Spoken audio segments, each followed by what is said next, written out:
Hey, in this lesson I'm going to show you how to create better looking geometry that is going to be better for skinning rigging. So what you have to have in mind is that you need to have a really good vertex flow in order to add joints onto geometry. So I'm going to go to my front view in this basic cylinder, and what I'm going to do is I will be scaling this up just in this axis. And I'm going to be taking these vertices and I'm just going to hold X to snap them to the actual grid where they are. So I'm making sure that everything is on the vertex that I needed it in. So with that, I have these really long elongated tube. I will make sure that it doesn't contain any transformations. It does, so I need to go to my modify and then freeze transforms, so everything is up to pace. And what I'm going to do is I will be adding two joints. I'm going to be adding a joint at the base, and I'm going to be adding another joint at the top. So I'm going to hit X. In here, I'm going to go to my shading, X-ray joints. Same idea here, shading, X-ray joints, and then you get to see that I only have two joints, right? So this joint over here should be influencing the vertices that are on the top. This joint over here should be influencing the vertices that are here at the bottom. As this is a hierarchy, when I rotate this one, it is going to be rotating the top one as well. So let's do a super quick bind. I'm going to select these and this, and I'm going to go to my skin, bind skin options. I'm going to reset my no, actually I'm going to keep on the same with the last video, the geodesic voxel.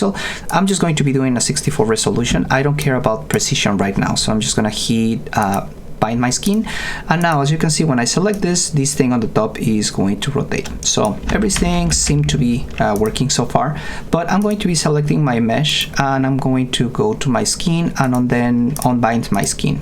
I will be taking this joint and I want to have it more or less at the center. Now what I'm going to be doing is I'm going to create another joint all the way in the top, so something like in here. I will hit enter, but now this time around I'm gonna middle click and drag it in top of joint 2. Just to be clear and consistent, I'm going to be renaming this shoulder. Next one is going to be called elbow, and the last one is just going to be my wrist. Alright, so now that I have all of these, I will take this basic joint and I'm going to select my cylinder and I'm going to go to my skin, bind skin, and I'm just going to repeat the same settings that I had before. One thing that is going to happen here, really noticeable, is that as soon as I rotate this, that happens. And it is kind of weird, but hold on for a sec. If I do this, that is going to be affected right. If I do this, this is going to be affected right, but it's also going to be affecting this. If you remember when I bind my skin, and I'm going to go to my skeleton, unbind my skin for a minute. When I bind my skin, I went to skin binding options and I said that each vertex is going to have a maximum number of 3 influences, meaning that up to 3 joints are going to be affecting each one of these vertices. If I say something like maximum influences of 1 and then I bind my skin, when I modify this, it is going to be taking only the ones that are closest to it, like the very top. If I select this one, that is going to be affecting all of them because they are being affected by the chain. So if I select this one, that is not seem to be doing anything because there's no vertices right around this object. Now, for the sake of this example, I'm also going to be enabling this tool here that is going to be showing me the geometry with these lines, and probably I'm going to be well, I'll reset the settings, but I'm gonna be hiding my base or my grid. So I'm going to select this mesh once again. I'm gonna go to my skin and I'm going to unbind this skin. There were no influences that I had around this object or these vertices that are on this object that are going to let me move freely whenever I'm bending the elbow. That's why it did that super weird effect. In this case, I'm gonna go back to my modeling. I'm going to select the base and I'm going to be hiding this under a new layer. So this time around, what I want is to add a cut more or less at the center where I had the other joint. So probably over here is fine. That's a somewhat good position. Now in this case, I'm going to go back again to my geometry selecting my mesh and this thing, and I'm going to go to my skeleton, skin, bind skin options, and let's do a number of influences of 2. Resolution 64, I guess I can do up to 56. With this basic geometry should be fine. So I'm going to be binding my skin. Now this time around I have more joints, more vertices that my joints can influence, and I have a better resolution. So I'm gonna hit bind skin. Once that thing is done, I'm gonna be selecting that, and I would be able to notice a difference now. See, this elbow is now actually merging or bending this geometry. It's still going to be affecting these vertices down here and these vertices down here, and that's something I want to get rid of.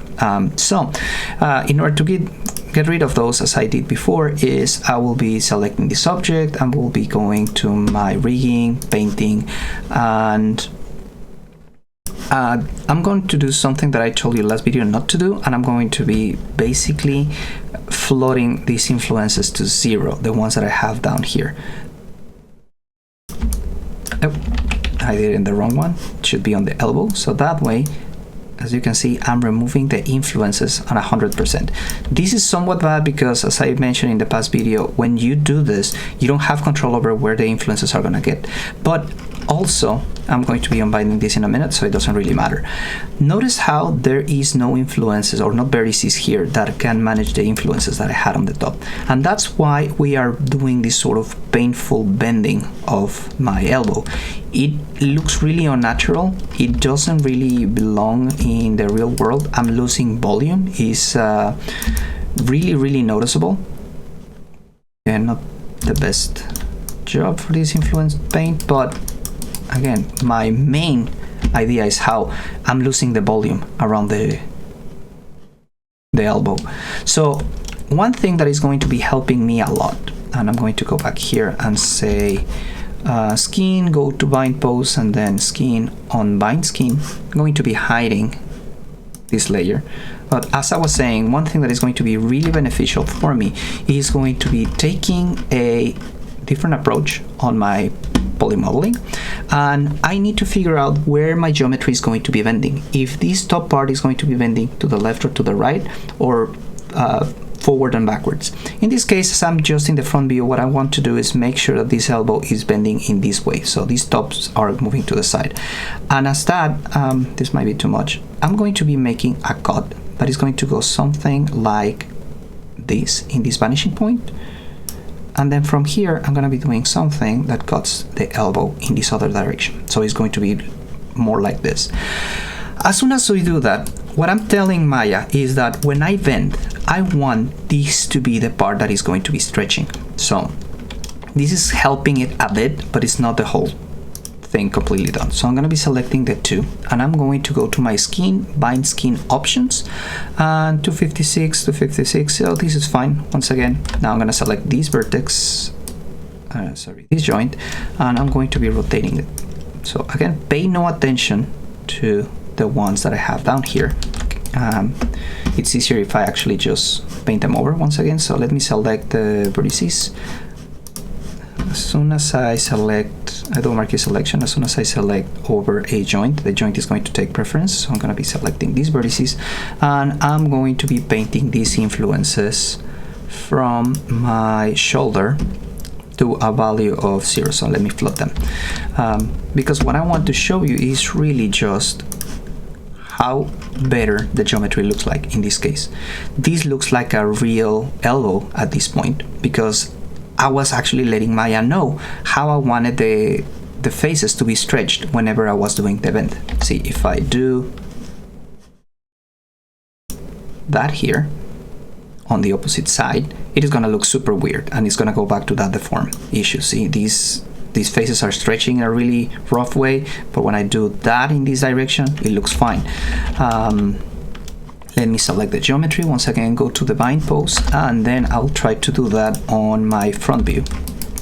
So I'm going to be bending them in a way that I didn't prep the geometry to go for. So over here, notice how weird and painful it looks like when I bend my elbow. So I'm going to go back to my skin, go to bind pose, and I'm going to unbind the skin. Now the last thing that I can do in order to prep this a little bit better would actually create an elbow kind of shape. That is achieved by selecting a couple of these faces. So selecting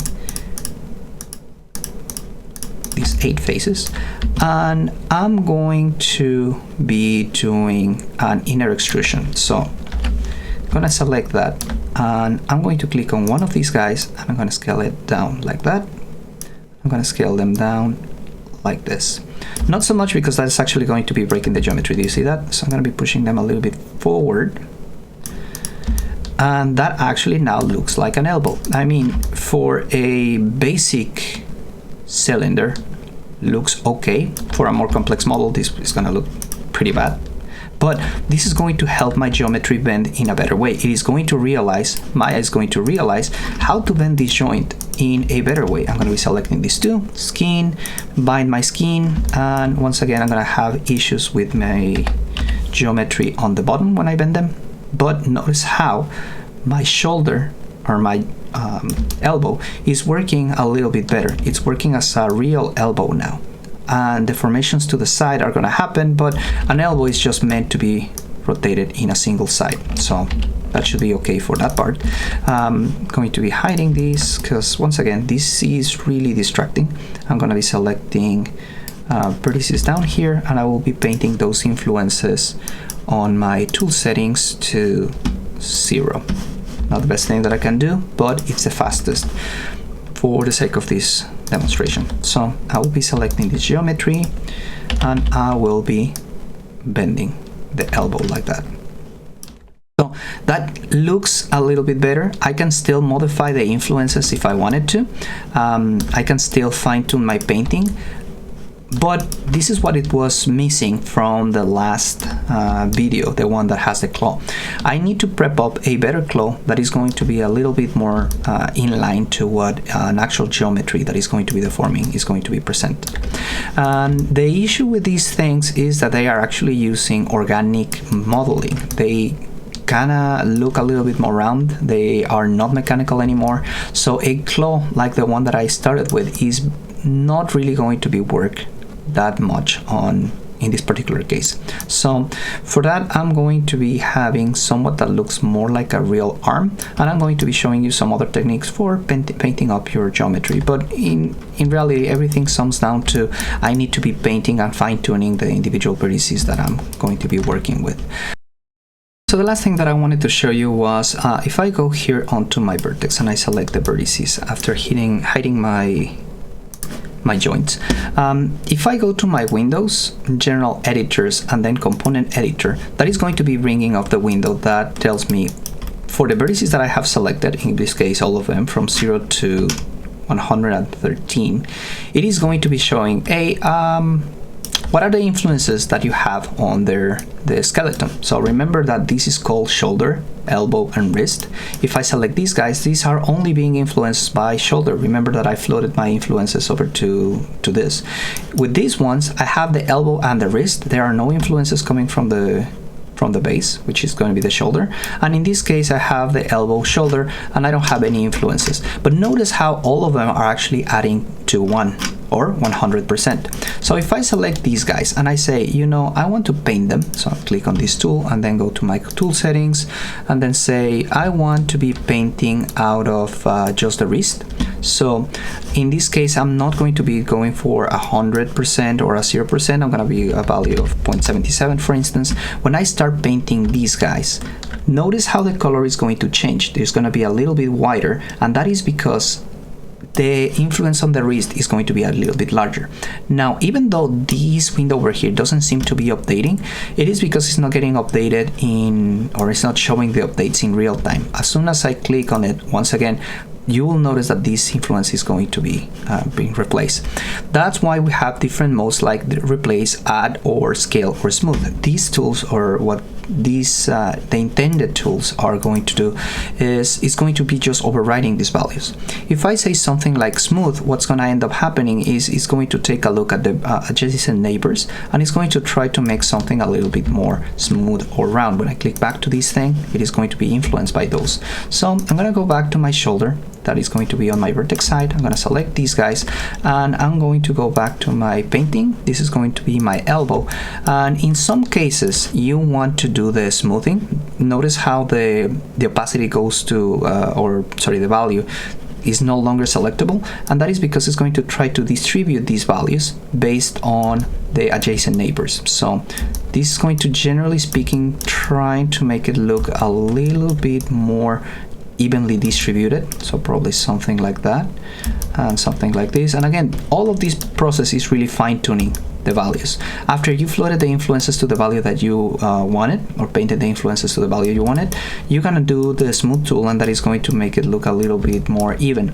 This is gonna require a little bit more painting time than what I have right now, but you will see that even though I modify a value, it is going to be modifying the other one as well. It is going to be distributing the value between the two of them. So that is going to be it for this lesson. I will need to show you a more complex or advanced hand in order to show you some other techniques, but once again, this all just boils down to you have to paint the weights. You have to make sure that the values are evenly distributed. So that is going to be it for this lesson. Thank you, and I'll catch you on the next one.